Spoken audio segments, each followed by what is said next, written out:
আমি এতিয়া 29 সেকেন্ডত 29 খন ৰাজ্যৰ নাম কম নহয় চাবা মই কি কৰিম প্ৰথমতে লিখিম P R O B ইটোলা ভাগ C W S N equal to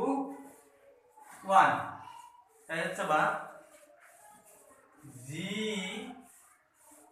H U Z K equal to 2 তাৰপিছত A T equal to 3 তাৰপিছত M equal to 5 ইয়াতে আমাৰ 29 খন ৰাজ্য নাম ভাৰতৰ 29 খন ৰাজ্য নাম ইয়াত অন্তৰ্ভুক্ত হৈ আছে কেনেকৈ P R O B C W S M 1 মানে হ'ল ইয়াৰ প্ৰতিটো আখৰ এখনকৈ ৰাজ্যৰ নাম আছে P Punjab Rajasthan Orissa Bihar Chhattisgarh West Bengal S মানে সিকিম N মানে নাগাল্যান্ড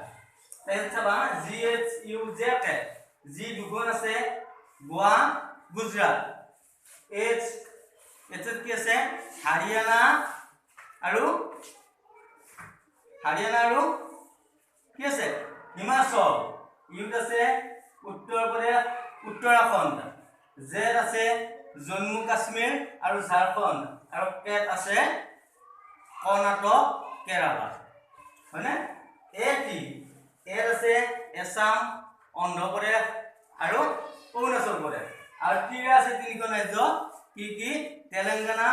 তামিলনাডু আৰু ত্ৰিপুৰা আৰু M আছে পাঁচখন ৰাজ্য কি মণিপুৰ মেঘালয় মিজোৰাম মধ্যপ্ৰদেশ আৰু মহাৰাষ্ট্ৰ এতিয়া আমি এই গোটেইকেইখন ৰাজ্য যদি লগ কৰিলো কেইখন হ'ব চাবা ইয়াত আছে আঠখন ইয়াত আছে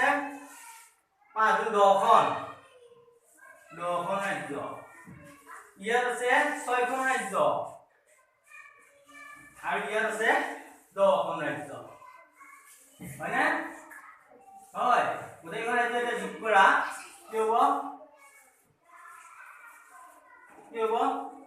1 2 3 4 5 6 7 8 এটা আছে 10খন এটা আছে 6খন এটা আছে M5 হলে 5খন এটা হ'ব এটা আছে 5খন M5 নহয় এটা আছে 5খন এতিয়া আমি লিখিম চাবা 8 9 18 14 14 বছৰ 19 9 তাৰিখে 14 বছৰ 19 9 তাৰিখে 1 2 হ'ল নাম 20 হৈ গ'ল 29 খন ৰাজ্যৰ নাম হৈ গ'ল হা এনেকৈ এতিয়া তোমালোকে 29 খন ৰাজ্যৰ নামটো মনত ৰাখিব লাগিব প্ৰধান উত্তৰটো হ'ল তোমালোকৰ এইটো হ'ল তোমালোকৰ বাবে